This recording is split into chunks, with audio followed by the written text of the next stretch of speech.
Yo guys, I'm HP, this is Dr. Pink and welcome to Basic Smooth Jazz 3. This is a course which leads you from an intermediate guitar player to basic smooth jazz by starting to understand what modes are, by starting to learn the patterns which are used and learning the arpeggios and stuff like that, step by step. And today we're gonna talk about another form, and also we're learning these modules. What are modules? These are certain blocks of chord figures which appear all the time, you know. And today we have a very typical one. I'm gonna show you. But before we get started, make sure to subscribe to my channel, hit the notification button, and also join the HPCrazy Guitar Academy. And if you have any questions, please open a blog in the HPCrazy Guitar Academy and ask your questions there. And there, you know, it's easier to just answer to one question to please the whole community than to answer to all questions. That's one of the reasons why it's there. So, let's first check out the figure today.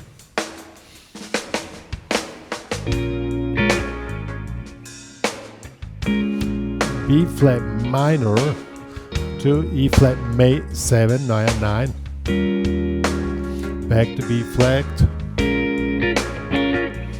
flat minor 7, and now to G flat 7 to F7.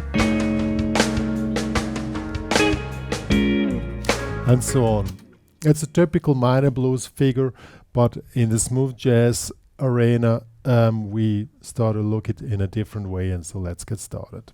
Now let's check out the progression once again. We have B flat minor 7 chord to E flat 9 or E flat 7 chord,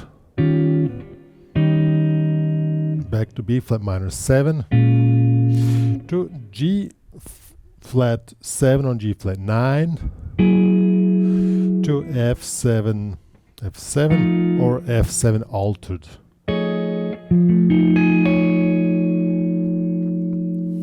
So this is the chord structure. It reminds a lot to minor blues, and of course if you want to solo over the entire form, you can treat it as minor blues and just play. You just play the B flat blues scale, but since we want to learn smooth jazz, we want to learn the analysis and understand the difference between just playing pentatonics over entire form, then to start using modes and chords, understanding the chords and stuff like that. So today's figure, this is a very common figure, either like this or something like this. You can see it just as B flat minor, but that doesn't work because we have the E flat 7 here. So this is a typical 2-5 figure, meaning we are playing Dorian mode on B flat minor 7.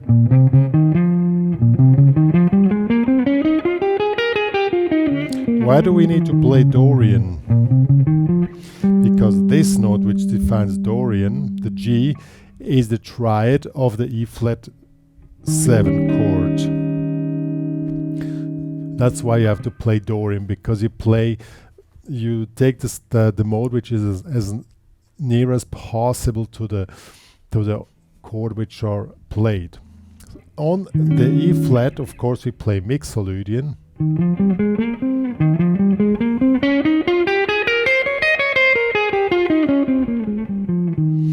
And on the B flat, Dorian. I'll show you how it sounds if you want to not play Dorian.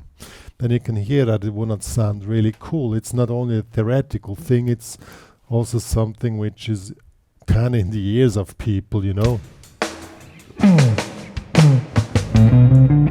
Oops.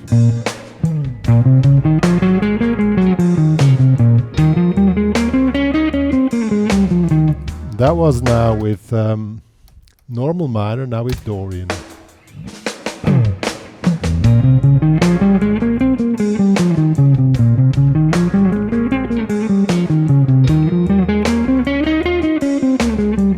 See, sounds quite the way it should. Good. Then let's move on. Then we have the G flat 7 chord. If you sit in a minor surrounding, this chord normally would be a major 7 chord, and there we would play Lydian. But since we have a 7th chord, we play the scale called Lydian flat 7. So if you don't know Lydian flat 7, you just play Lydian here on the G flat. That's Lydian. So root 2, 3, sharper 5, 6, 7, and then you replace the 7 with a flat 7, and then you have Lydian flat 7. Okay, and on the F7, the normal thing would be Fugue natural 3 here, which you can play if you want. Fugue natural 3 will be this here. And maybe to start, that's the easiest way to do. I personally prefer, because the Fugue natural 3 scale sounds quite Spanish. And I want to have this cool vibe, this jazzy vibe, so I normally use the altered scale here, which would be this here, just as an option. Both works. You can use either the one or the other.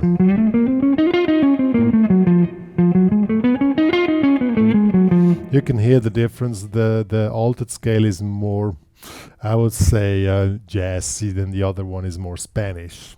But it's really personal taste. So these are the modes. Now some could figure out, well, I just play the minor scale over the whole tune. Of course that works, but that's not the goal, you know. If you want to start playing jazzy stuff, you need to understand the modes. And you need to learn the figures and understand, okay, each chord has its mode, and you need to learn to follow this grid of chords while you play. So the first exercise here to learn this is just to set the chords, and while you set the chord, you name the mode, which has to be played as the first, before you even play it, just to name it, that you know that you train your brain to switch the mode between each of the chords, and you know where it's switched. That's the first exercise. So we start. Dorian, B flat, Dorian, E flat, Mixolydian, back to B flat, Dorian. Now comes G flat, Lydian flat 7, F7 altered, and then the whole thing starts over again. So that's the first exercise, to train your brain that you switch between the modes. The next one is now you play the modes, and now it gets a little bit hard probably because you need to first learn the patterns. And I really on purpose made this track on 77 BPM, which is not too slow that it sounds boring, but slow enough that you don't have a stress. By practicing these patterns here in 16 notes, because that's what you need to learn, unfortunately. So keep it cool. Just I'll show you. Just pattern number 1, B flat Dorian, is this one here.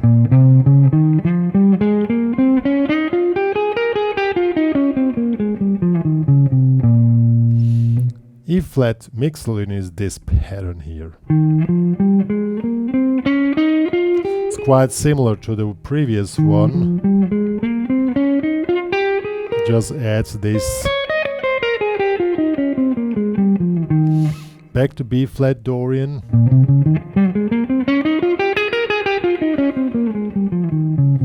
Now we go to G flat, leading flat 7. Here we don't have time to go up and down, well, only one octave because we only have one bar.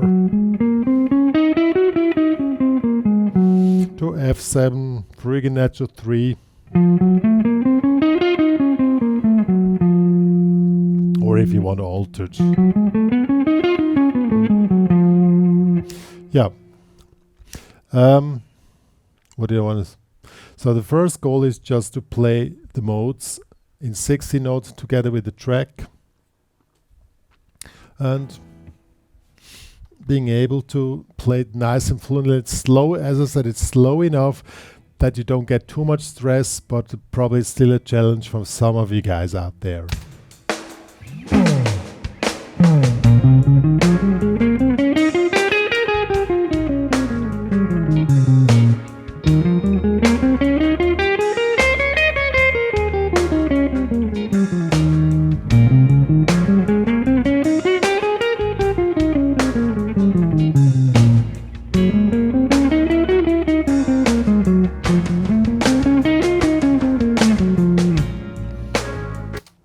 So that will be the first exercise. Seems to be easy, but it ain't. Good. The next thing is, beside the modes, you also need to learn the arpeggios. What is an arpeggio? The arpeggio is the chord notes. So in case of fourth chords, you have the root, the triad, the fifth, and the seventh. So in the case of B flat minor 7, you have the root, the flat 3, the 5, the flat 7, the 1, the flat 3, the 5, the flat 7, the 1. Now I play the traditional position, but if you want to embed it into the pattern, it will be like this. Or like this. That's really up onto you. It's just important that you learn the arpeggios. You can also take the traditional one. And the E flat would be this one here. I embed it in the pattern that will be here. This will be a seventh arpeggio.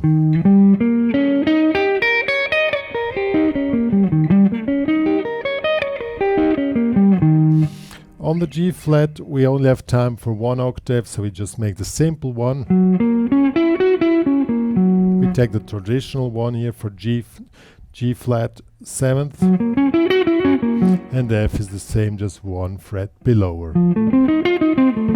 Let's do this now inside the backing track.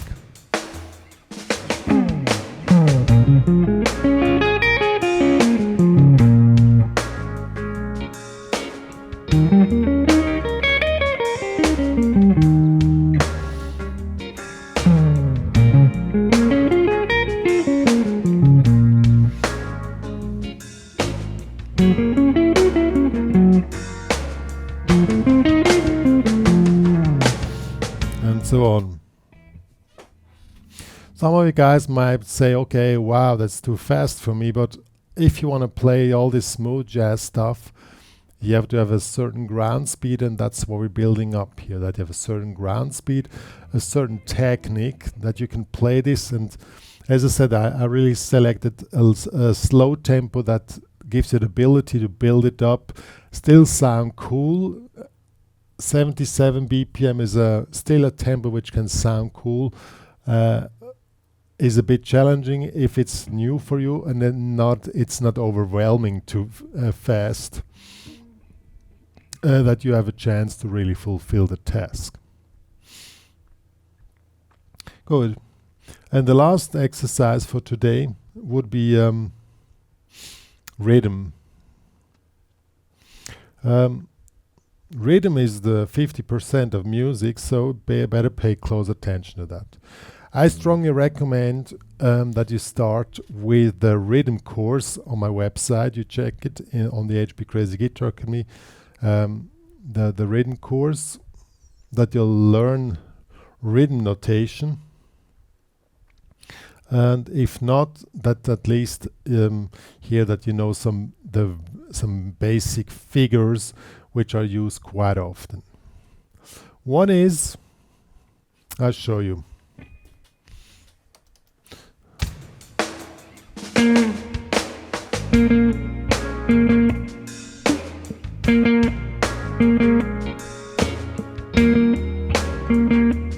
Sounds really cool. It is cool. And what is it? We play 260 notes. If you have 1, 2, 3, 4, 1, you play the first two. 1, 2, 3, 4, and then you have two 60-note blocks. On the first you play the first two, on the second you play the last two. So you play 1, 2, 3, 1, 2, 3, 4, 1, 2, 3, 4. So you play the first two and then the second two of the two. Okay?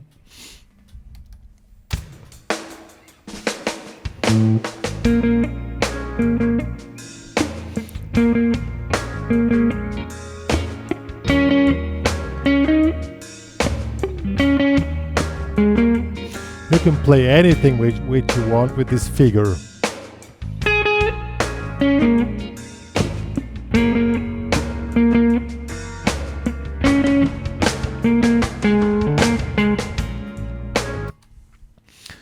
The other figure is quite similar. You play a 60-note figure again, something like this. So this is a 60-note figure. And then the next one, the first one starts on beat, so 1, 2, 3, 4. And the other one starts on the offbeat, and if you make it like this, it just follows up. So it will be something like this.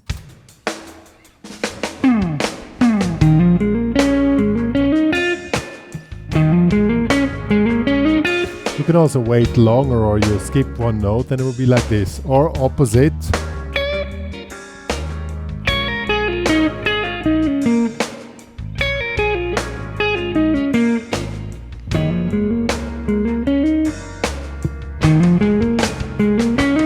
You can also do it shorter, but it's the same effect.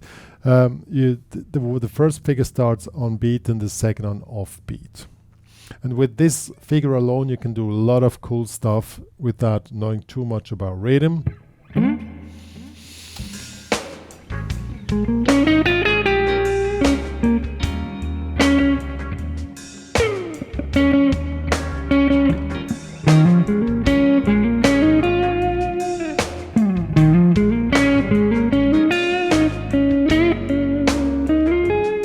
And so on. And the next figure is extremely important. It's very, very common. And it's a bit complicated, but once you know how it sounds, it's not a problem. It's a figure which goes like this.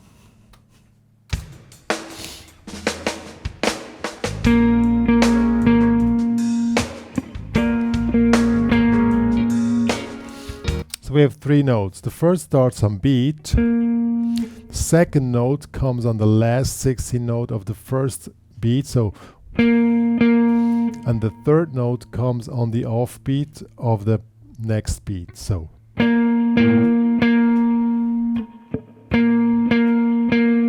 you start on one note and then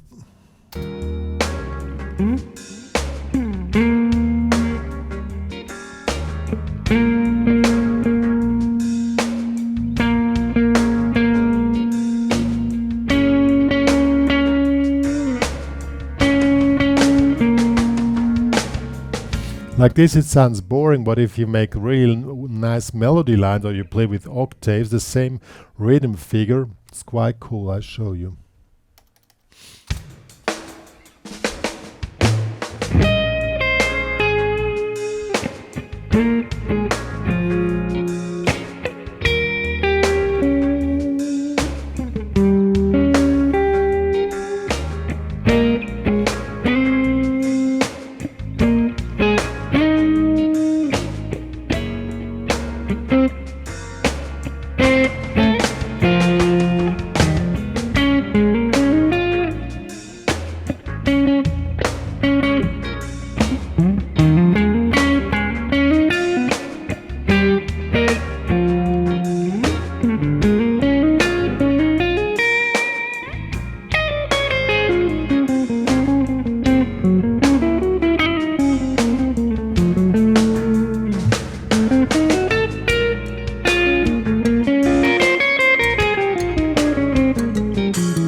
so on. So these figures which I showed are really basic stuff, and you need to have them really inside. You need to have a good certain ground speed. You need to start to build it up, and that's, I know today's lesson is probably a little bit boring, but that's the requirements which are needed if you want to play smooth jazz and not sound like a blues guy who just starts using I mean, you can play pentatonics over this tune here, of course, it's no problem, but it sounds, then you sound like a blues guy trying to play smooth jazz.